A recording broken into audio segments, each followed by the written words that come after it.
50 કરોડના એક આશ્રમને લઈને છેલ્લા કેટલાક દિવસોથી વિવાદ ચાલી રહ્યો છે। વિવાદ બે સાધુ સંતોની વચ્ચે હતો, પરંતુ હવે એ વિવાદ સમાજ સુધી પહોંચી ચૂક્યો છે। નમસ્કાર, આપ જોઈ રહ્યા છો ન્યૂઝરૂમ ને આપની સાથે હું છું પ્રદીપ। અમદાવાદની અંદર આવેલો સરખેજનો ભારતીય આશ્રમ છેલ્લા કેટલાક દિવસથી એટલા માટે વિવાદમાં આવી રહ્યો છે કે ગુરુ અને શિષ્યની આ મિલકત વચ્ચેની લડાઈની અંદર હવે સમાજ આવી પહોંચ્યો છે।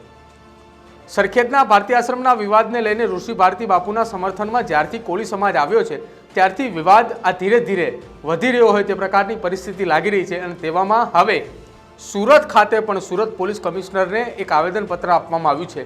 અને આ આવેદનપત્ર સુરતના તમામ કોળી સમાજના આગેવાનો અને કોળી સમાજના લોકો એકઠા થઈને સુરત પોલીસ કમિશનરને એક આવેદન આપ્યું છે। સુરત પોલીસ કમિશનરને જે આવેદન આપવામાં આવ્યું છે તે આવેદનની અંદર કીર્તિ પટેલ અને રામ ગઢવીનો ઉલ્લેખ કરવામાં આવ્યો છે કે બંને વિવાદિત વ્યક્તિઓ છે અને તેના દ્વારા આ આશ્રમને લઈને ટિપ્પણી કરવામાં આવી રહી છે। જે અમારા ગુરુ ઉપર ટિપ્પણી થઈ રહી છે તેને લઈને આ તમામ કોળી સમાજ આગળ આવ્યો છે। ઋષિ ભારતી બાપુ દ્વારા પણ અવારનવાર નિવેદન આપવામાં આવ્યું હતું કે હવે આગામી સમયની અંદર હું કંઈ પણ કરું એ પહેલાં મારા સમાજના યુવકો સાથે યુવાનો સાથે હું ચર્ચા કરીશ ને પછી આગળ વધીશ। ઋષિ ભારતી બાપુ આમ તો કહેતા હતા કે કોઈ પણ સંત હોય એ સમાજનો નથી હોતો, એ 18 વર્ણનો હોય છે, પરંતુ એમની સાથે અન્યાય થયો છે એવું એ પોતે માની રહ્યા છે અને એ પોતે મીડિયા સમક્ષ કહી રહ્યા છે। અને તેના કારણે જ ક્યાંક તેમના સમુદાયના લોકો એટલે કે કોળી સમાજના લોકો એકઠા થઈ અને અવારનવાર આવેદનપત્ર આપી રહ્યા છે, વિરોધ કરી રહ્યા છે। આ વિરોધની વચ્ચે કીર્તિ પટેલની સાથે અનેક લોકોએ ટેલિફોનિક વાતચીત કરી અને તેની સાથે પણ વાતચીત કરી કે બેન તમે આ જે કંઈ પણ કરી રહ્યા છો તે ખોટું કરી રહ્યા છો। એમાં જયેશ ઠાકોર દ્વારા પણ વાતચીત કરવામાં આવી છે। આ સાથે ભાવનગરના કોળી સમાજના આગેવાન મુના ચોગઠ દ્વારા પણ વિરોધ કરવામાં આવ્યો હતો। ત્યારબાદ વધુ એક વખત હવે સુરત ખાતે કોળી સમાજના આગેવાનો એકઠા થઈને એક આવેદનપત્ર જે છે તે સુરત પોલીસ કમિશનરને આપ્યું છે। કમિશનરના આવેદનની અંદર રામ ગઢવીના નામનો પણ ઉલ્લેખ કરવામાં આવ્યો છે।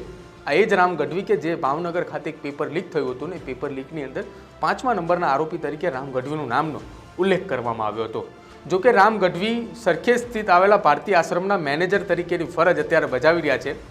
કોળી સમાજના આગેવાનો અને ઋષિ ભારતી બાપુનું એ જ કહેવું છે કે જે વ્યક્તિએ આ પ્રકારનો ગંભીર ગુનો આચર્યો હોય તેને તમે મેનેજર તરીકે કેવી રીતે રાખી શકો। જોકે હરિહરાનંદ બાપુને આ વિશે વાત કરતાં તેમણે કહ્યું કે જે કોઈ પણ વ્યક્તિ રાજકીય આગેવાન હોય તો તેની ઉપર આ પ્રકારના કેસો બનતા હોય છે। મંદિર અથવા આશ્રમના કોઈ મેનેજર જે હોય એ રાજકીય આગેવાની અથવા રાજકીય પહોંચ ધરાવતા હોય તેવા લોકો હોય કે જેથી મંદિરનું કોઈ પણ કામ હોય તે રાજકીય નેતાઓની સાથે વાર્તાલાપ કરીને કામ થઈ શકે છે। અને એ તમામ કામો પૂર્ણ થયા બાદ એ રાજકીય આગેવાનોને એટલા માટે જ મેનેજર તરીકે રાખવામાં આવે છે।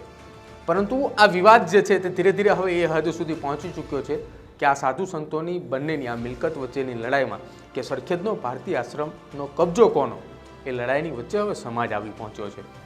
અત્યાર સુધી તો તમામ લોકો એવું કહી રહ્યા હતા કે આ આશ્રમના વિવાદની વચ્ચે સમાજ નહીં આવે, એટલે કે હરિહરાનંદ બાપુ અને ઋષિ ભારતી બાપુ કહી રહ્યા હતા, પરંતુ તેમ છતાંય ઋષિ ભારતી બાપુના સમર્થનમાં એક બાદ એક કોળી સમાજના આગેવાનો આવી રહ્યા છે, આવેદનપત્રો પણ આપી રહ્યા છે।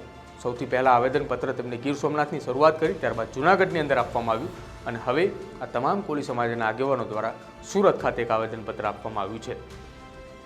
શું આપ પણ એવું માનો છો કે સાધુ સંતોની લડાઈની અંદર સમાજને પડવું જોઈએ કે ન પડવું જોઈએ એ આપ અમારા કોમેન્ટ બોક્સની અંદર જરૂર જણાવજો। બીજું, સંતો હંમેશા કહેતા હોય છે કે અમારી માટે 18 વર્ણ એ સરખા છે, પરંતુ પોતાની ઉપર જ્યારે કોઈ પણ પ્રકારની આંચ આવે ત્યારે તેમનો સમાજ આગળ આવતો હોય છે અને સમાજના આગેવાનો એમ કહેતા હોય છે કે અમારા સમાજના સંત છે એટલા માટે અમને એમના ઉપર ગૌરવ છે, એટલા માટે અમે એમના સમર્થનમાં આવ્યા છો। આ વાત સાથે તમે કેટલા સહેમત છો અમારા કોમેન્ટ બોક્સની અંદર જરૂર જણાવજો। અમારી ચેનલ ન્યૂઝરૂમને આજે જ લાઇક કરો, શેર કરો અને સબસ્ક્રાઈબ કરો।